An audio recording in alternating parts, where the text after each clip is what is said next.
আসসালামু আলাইকুম, কেমন আছেন সবাই? আজকে সকালবেলা নিজের জন্য নাস্তা বানাতে গিয়ে আগের দিনের কথাগুলো খুব বেশি মনে পড়ছে। আজকের আকাশটা খুব মেঘলা। এমন মেঘলা দিনে আমার কেন যেন পুরনো কথাবার্তা খুব বেশি মনে পড়ে। একটা সময় ছিল যখন আম্মু নাস্তা বানিয়ে সকালবেলা ডাকতো, আমি ঘুম থেকেই উঠতে চাইতাম না। উল্টা অনেক বেশি বিরক্ত হতাম। আম্মুকে বলতাম, এত সকালে তুমি কেন নাস্তা বানিয়েছো? এত সকালে কেন আমাকে ঘুম থেকে ডাকছো? আমি তো এখন খাবো না, আমার তো এখন খিদা লাগেনি। আম্মু বলতো, আচ্ছা ঠিক আছে, তুই ঘুমা, আমি চলে যাচ্ছি। পরে যখন উঠবি তখন কিন্তু তোকে আর নাস্তা দিব না। আমি আবার ঘুমিয়ে যেতাম।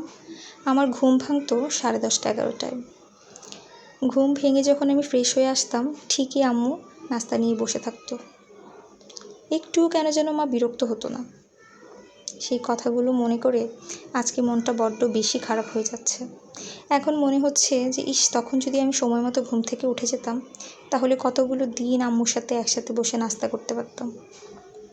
এখন তো চাইলেও দৌড় দিয়ে আম্মুর কাছে চলে যেতে পারি না। খুব ইচ্ছা করে আম্মুর সাথে বসে 1 কাপ চা খাই, মন খুলে গল্প করি, বিকালবেলা হাঁটতে যাই রাস্তায়, আম্মুর সাথে একটু ঘুমাই, আম্মুকে জড়িয়ে ধরে বসে থাকি, আম্মু আমার চুলে তেল দিয়ে দিবে আগের মতো। কিন্তু পারি না, সময় কোথায়?